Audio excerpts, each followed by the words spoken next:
Hello everyone, welcome back to your own channel. आज हम करने जा रहे हैं आपकी वर्कशीट नंबर 12 विषय विज्ञान कक्षा 10। हमारी डेट 2 अगस्त के लिए। तो चलिए शुरू करते हैं। आज की वर्कशीट में हमें रासायनिक अभिक्रियाएं एवं समीकरण के बारे में पढ़ना है। रासायनिक अभिक्रिया होती क्या है? देखो, ऐसे परिवर्तन जिनमें नए गुण वाले पदार्थ का निर्माण होता है उन्हें रासायनिक अभिक्रिया कहते हैं। मतलब एक नई चीज़ बनती है, नया पदार्थ बनता है और नए गुणों के साथ, ठीक है, उसके खुद के नए गुण होते हैं। तो वो जो पूरा प्रोसेस होता है, ठीक है, इसको हम क्या बोलते हैं? रासायनिक अभिक्रिया कहते हैं। तो ऐसे पदार्थ जो किसी रासायनिक अभिक्रिया में हिस्सा लेते हैं उनको हम क्या बोलते हैं? अभिकारक कहते हैं। और वो अभिकारक आपस में क्या करके, अभिक्रिया करके एक नया जो रासायनिक अभिक्रिया करके क्या करते हैं? एक नया पदार्थ बनाते हैं, ठीक है, जिनको हम क्या बोलते हैं? उत्पाद कहते हैं, ठीक है। जो आपस में मिलकर अभिक्रिया कर रहे हैं वो अभिकारक, और जो नई चीज़, जो नया पदार्थ बन रहा है मिलकर, वो होता है उत्पाद, ठीक है। तो यहाँ पे कुछ उदाहरण हैं। दैनिक जीवन में रासायनिक अभिक्रियाएं कौन सी होती हैं? जैसे दहन हो गया, जंग लगना, पाचन, प्रकाश संश्लेषण, बैटरी, किण्वन, धुलाई, बेकिंग, ये सारे किसके उदाहरण हैं? रासायनिक अभिक्रिया के उदाहरण हैं, ठीक है। तो कैसे पता लगेगा कि रासायनिक अभिक्रिया हुई है कि नहीं हुई है? तो उसके कुछ लक्षण है, कुछ प्रेक्षेषण है, मतलब जो ये दिखाता है कि अभिक्रिया हुई है। जैसे पहले अवस्था में परिवर्तन, अगर उसकी अवस्था बदल जाए, जैसे कि वो ठोस से तरल हो जाए, तरल से वो जैसे द्रव हो जाए, ठीक है, द्रव से वो गैस फॉर्म में हो जाए, तो इस तरीके से अगर उसकी अवस्था में परिवर्तन आ रहा है तो मतलब कुछ ना कुछ केमिकल रिएक्शन, कुछ रासायनिक अभिक्रिया हुई है। या फिर रंग में परिवर्तन, रंग बदल जाए, जैसे कि आप प्याज भूनते हो तो उनका रंग बदल जाता है ना, पहले अलग होते हैं, भुनने के बाद अलग होते हैं। तो अगर रंग में परिवर्तन आए तो भी हमें पता लग जाता है। और अगर तापमान में परिवर्तन हो, कोई भी रिएक्शन हो रही है, कोई अभिक्रिया हो रही है और साथ में बहुत ज़्यादा वो चीज़ गर्म हो रही है, हीट निकल रही है या फिर एब्जॉर्ब कर रही है, तो वो क्या होगा? रासायनिक अभिक्रिया। उसके बाद है गैस का उत्सर्जन, कोई नई गैस निकल रही है, ठीक है, तो वो भी इससे हमें पता लगता है इन चारों से कि रासायनिक अभिक्रिया हो रही है, ठीक है। ये 4 पॉइंट आपको ध्यान रखने हैं।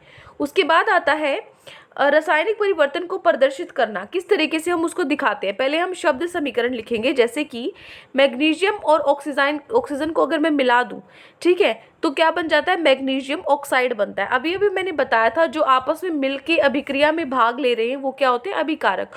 और उनसे मिलकर जो नया पदार्थ बन रहा है वो क्या होता है? उत्पाद होता है। तो यहाँ पे उत्पाद क्या है? Magnesium oxide. और मैग्नीशियम और ऑक्सीजन क्या है? अभिकारक है। अब इसको दर्शाएंगे कैसे? देखो, रासायनिक समीकरण के अंदर कैसे दर्शाएंगे इसको? मैग्नीशियम होता है Mg, ऑक्सीजन होता है O2, मैग्नीशियम ऑक्साइड होता है MgO। अब यहाँ पे O2 है, यहाँ पे 2 ऑक्सीजन है तो इधर भी 2 होने चाहिए, तो मैंने आगे 2 लगा दिया। अब आगे 2 लगा दिया तो मैग्नीशियम भी 2 हो गए, तो यहाँ पे मैग्नीशियम को भी 2 बनाना जरूरी था। जो ये संतुलन करना है इसका समीकरण का, ये हम अगली वर्कशीट में पढ़ेंगे, ठीक है, कि कैसे करते हैं ये। अभी आप ये समझो, ये क्या हो गए? इधर वाले अभिकारक और इधर वाले क्या हो गए? उत्पाद हो गए। जो आपकी लेफ्ट साइड होते हैं वो क्या होते हैं? अभिकारक, और जो राइट साइड होते हैं वो होते हैं उत्पाद। अब देखो, रासायनिक समीकरण, रासायनिक अभिक्रिया रासायनिक समीकरण द्वारा निरूपित की जाती है। रासायनिक समीकरण में तत्वों के प्रतीक या अभिकारक और उत्पादों की रासायनिक सूत्र उनकी भौतिक अवस्था के साथ लिखे जाते हैं कि वो ठोस में है, द्रव है, गैस है, ये उनके साथ लिखा जाता है, ठीक है। तो रासायनिक अभिक्रिया में आवश्यक परिस्थितियां हैं, जैसे ताप हो गया, दाब होगी, उत्प्रेरक हो गया जो आपकी अभिक्रिया को तेज कर देता है, ठीक है, आदि की को तीर के निशान के ऊपर या नीचे दर्शाया जाता है। यहाँ पे दर्शाया जाता है, ये आपका तीर है ना, इस तीर के ऊपर या नीचे रख लेते हैं अगर हमें कुछ ताप या दाब दिखाना है कि ये इसी ताप पे होगी, ये अभिक्रिया इसी दाब पे होगी। जैसे प्रकाश संश्लेषण में हम लिखते हैं सूर्य प्रकाश लिखते हैं, क्लोरोफिल लिखते हैं ना इस एरो के ऊपर, तो वही जो मतलब कुछ जो इंपॉर्टेंट अलग रह जाता है वो हम इस एरो के तीर के ऊपर लिख देते हैं। उदाहरण, जैसे मैग्नीशियम वायु में जलकर मैग्नीशियम ऑक्साइड बनाता है, तो इसको हम किस तरीके से लिखते हैं? मैग्नीशियम प्लस ऑक्सीजन क्या बनाता है? मैग्नीशियम ऑक्साइड बनाता है। तो यहाँ पे हमारी जो वर्कशीट है ये कंप्लीट होती है। अब हम चलते हैं हमारे प्रश्न उत्तर पे। तो आज के जो हमारे क्वेश्चन है वो 5 क्वेश्चन हमें दिए गए हैं, पांचों की उत्तर हम कर लेते हैं फटाफट से। मैंने आज टाइप नहीं किए हैं, लिखे हुए हैं, क्योंकि आज थोड़ी सी मेरी तबीयत खराब है, आपको आवाज़ से भी पता लग रहा होगा, और इसीलिए थोड़ा सा आज मैं तेज़ नहीं बोल रही हूँ क्योंकि गला भी ख़राब है और फीवर भी है। तो मैंने सिर्फ आंसर्स आपके लिखे हैं, क्वेश्चन आप यहाँ से लिख लेना, आंसर मैंने लिखे हैं आपके, ठीक है। पहला आपका प्रश्न है, हम कैसे कह सकते हैं कि किसी परिवर्तन में रासायनिक अभिक्रिया हुई है या नहीं? अभी मैंने बताया था 4 प्रक्षेषण होते हैं जिससे हमें पता लगता है कि रासायनिक अभिक्रिया हुई है कि नहीं। तो वो कौन से हैं? तो चलिए देख लेते हैं आपका उत्तर नंबर 1। उत्तर 1 है प्रक्षेपण, जिससे पता चलता है कि रासायनिक अभिक्रिया हुई है या नहीं। कौन से है? अवस्था में परिवर्तन, वो ठोस है, द्रव है, गैस है, किस तरीके से वो बदल रहा है उसकी अवस्था के परिवर्तन से पता लगा सकते हैं। दूसरा रंग में परिवर्तन, रंग बदलता है तो। तापमान में परिवर्तन, टेम्परेचर बदल रहा है। और गैस का उत्सर्जन, कोई नई गैस बन रही है, इवोल्व हो रही है, निकल रही है। ठीक है, तो इन चारों से हमें पता लगता है कि रासायनिक अभिक्रिया हो रही है या नहीं। अगर ऐसा कोई भी परिवर्तन है इसका मतलब रासायनिक अभिक्रिया हो रही है। ठीक है, तो ये हो गया आपका प्रश्न नंबर 1। ठीक है, आपको क्वेश्चन आप वहां से लिख लेना ऊपर से, और यहाँ पे सिर्फ मैंने आंसर्स लिखे हुए हैं आपके। ठीक है, ये आपका प्रश्न नंबर 1 आप यहाँ से लिख लेना। ठीक है ना, सबके सिर्फ मैंने आंसर लिखे हुए हैं। आप आज एडजस्ट कर लो, थोड़ी सी तबीयत खराब है, उसके बाद कल से आपको टाइप में ही मिल जाएंगे। ठीक है, चलो। निम्नलिखित क्रियाओं में से रासायनिक परिवर्तन को छांटना है। ये 4 आपको दिए गए हैं, इसमें ऐसे आपको बताना है कि रासायनिक कौन सा है। रासायनिक कौन से होते हैं? जिसमें कोई नई चीज़ बनती है, नया पदार्थ बनता है। और भौतिक कौन से होते हैं? जिसमें कोई नया पदार्थ नहीं बनता। जैसे ये प्रकाश संश्लेषण, ये तो क्या है? रासायनिक अभिक्रिया है। क्यों रासायनिक परिवर्तन होगा? क्यों? क्योंकि इसमें नया सब्सटेंस बनता है, नया पदार्थ बनता है, ग्लूकोज। ठीक है, जो अपना खाना बनाते हैं पत्ते। उसके बाद है पानी का उबलना। पानी उबलने के बाद भी पानी ही रहेगा, चाहे वो स्टीम गैस की फॉर्म में हो जाए, चाहे हम उसकी बर्फ जमा दें, ठीक है, या हम उसको द्रव में ही रखें, वो रहेगा पानी ही। तो पानी का उबलना क्या होगा? भौतिक परिवर्तन होगा। कागज़ का फाड़ना, कागज़ को बेशक फाड़ दो, 2 टुकड़े हो जाएंगे उसके, लेकिन रहेगा तो कागज़ ही, कोई नई चीज़ तो नहीं बनी। तो ये क्या है? भौतिक परिवर्तन। और दूध से दही बनना, नई चीज़ बनी है, दूध से अब दही बन चुका है, तो ये क्या है? ये है हमारा रासायनिक परिवर्तन। तो हम उत्तर नंबर 2 लिखेंगे। ये आपका उत्तर नंबर 2। प्रकाश संश्लेषण क्रिया कैसी है? रासायनिक परिवर्तन है। पानी का उबलना भौतिक परिवर्तन है। कागज़ को फाड़ना भौतिक परिवर्तन है। और दूध से दही बनाना भी क्या है? एक रासायनिक परिवर्तन है। रासायनिक परिवर्तन क्यों है ये दोनों? क्योंकि एक नया सब्सटेंस, नया पदार्थ बन रहा है इसलिए, और इनमें कोई भी नया पदार्थ नहीं बन रहा, तो ये क्या है? भौतिक परिवर्तन है। ठीक है, तो ये हो गया आपका उत्तर नंबर 2। अब चलते हैं प्रश्न नंबर 3 पर। प्रश्न 3 है, दी गई रासायनिक अभिक्रियाओं में अभिकारक और उत्पाद आपको लिखना है। ये आपको दिया हुआ है एक अभिक्रिया, इसमें आपको अभिकारक और उत्पाद, देखो जो आपके लेफ्ट वाले होते हैं वो क्या होते हैं? अभिकारक। तो ये क्या है? अभिकारक।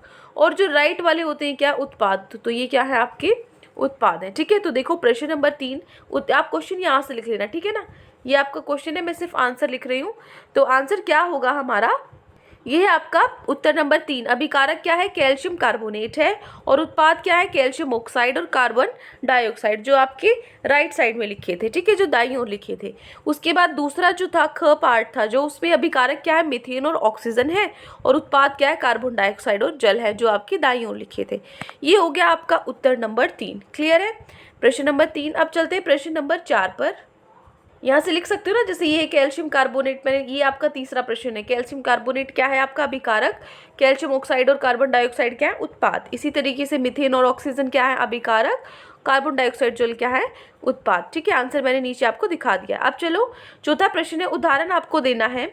3 आपके पास यहाँ भाग है। पहला है रासायनिक अभिक्रिया जिसमें गैस उत्सर्जित होती हो, जिसमें से गैस निकलती हो, ऐसी कोई रासायनिक अभिक्रिया।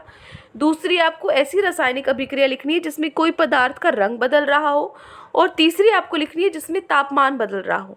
ठीक है, तो ये तीनों अभिक्रिया आपको लिखनी है। ये हो गया आपका प्रश्न नंबर 4। तो 4 प्रश्न आप यहाँ से लिखोगे। उत्तर क्या होगा इसका देख लेते हैं हम। तो ये आपका उत्तर नंबर 4। पहला क्या था? जिसमें आपकी जो गैस है वो उत्सर्जित हो रही हो, तो इसमें हाइड्रोजन उत्सर्जित हो रहा है। ठीक है, जब हम Zn को, जिंक को जब H2SO4 के साथ मिलाएंगे तो ZnSO4 बनेगा, और जो H2 गैस है, हाइड्रोजन गैस है, वो निकलेगी, उत्सर्जित होगी। ठीक है, ये हो गया आपका पहले भाग का उत्तर। दूसरे भाग का उत्तर क्या होगा? उसने बोला था ऐसी अभिक्रिया लिखनी है जिसमें रंग बदल रहा हो। ठीक है, तो Fe, आयरन को जब हम CuSO4 के साथ मिलाएंगे तो क्या बनेगा? FeSO4, और Cu अलग रह जाएगा। तो यहाँ पे जो CuSO4 है वो नीले रंग का होता है, लेकिन FeSO4 हरे रंग का होता है। तो ये ऐसी अभिक्रिया है जिसके अंदर रंग परिवर्तन हो रहा है। ठीक है, तीसरा भाग क्या था? ऐसी अभिक्रिया लिखनी थी आपको जिसके अंदर तापमान बदल रहा हो। तो तीसरी अभिक्रिया में हम लिखेंगे CaO, H2 के साथ मिलाएंगे तो क्या बनेगा? CaOH का होल ट्वाइस, और जो हीट है, जो बहुत सारी ऊष्मा है, वो निकलेगी इसमें। ठीक है, तो इसमें तापमान बदल रहा है। तो ये हो गया तीसरे भाग का उत्तर। तो ये 3 पार्ट हैं जिनके आपके आंसर यहाँ पे मैंने लिख दिए हैं। क्लियर? अब चलिए एक बार उत्तर 5 भी मैं यहीं पे आपको दिखा देती हूँ। उत्तर 5 है आपका रासायनिक परिवर्तन। चलिए दोबारा से आ जाएंगे, कोई दिक्कत नहीं है। प्रश्न नंबर 5 है, ये आपका यहाँ पे है, ये जैसे ये जो हो गए ना चारों, फर्स्ट सेकंड थर्ड, तीनों पार्ट हो गए। जो भी मैंने आपको 3 नीचे अभिक्रिया दिखाई थी वो लिखनी है यहाँ पे। 5वां प्रश्न है, अंजलि की मम्मी गर्मी में गूंदा आटा फ्रिज से बाहर रखकर भूल गई, तो सुबह देखा तो आटे में कुछ परिवर्तन उसको दिखाई दिए। तो ये परिवर्तन भौतिक है या रासायनिक है, बताओ कैसे परिवर्तन है। देखो जो वो परिवर्तन होंगे वो रासायनिक परिवर्तन होंगे, क्योंकि उसमें क्या होगा, जैसे आपने देखा होगा रोटियों के ऊपर भी फूई सी लग जाती है, वो नए बैक्टीरिया उस पे आ जाते हैं ना, तो वो नए सब्सटेंस उसको बना रहे हैं। जो आपका आटा है वो भी आपको लगेगा काला काला सा हो चुका है, ठीक है, उसको वो घेर लेते हैं, ठीक है, उसको खराब कर देते हैं। तो वो क्या है, रासायनिक परिवर्तन है। तो उत्तर नंबर 5 का आंसर क्या होगा, रासायनिक परिवर्तन। तो ये 5 प्रश्न आज आपकी वर्कशीट में दिए गए थे। आई होप आपको अच्छे से समझ में आ गए हैं। कोई भी डाउट है किसी भी प्रश्न में तो कमेंट सेक्शन में आप मुझसे पूछ सकते हैं। और अगर आपको लेक्चर अच्छा लगे तो चैनल को सब्सक्राइब कर सकते हैं, वीडियो को लाइक कर सकते हैं। आज के लिए इतना ही, मिलते हैं नेक्स्ट वीडियो में। Till then take care, bye bye.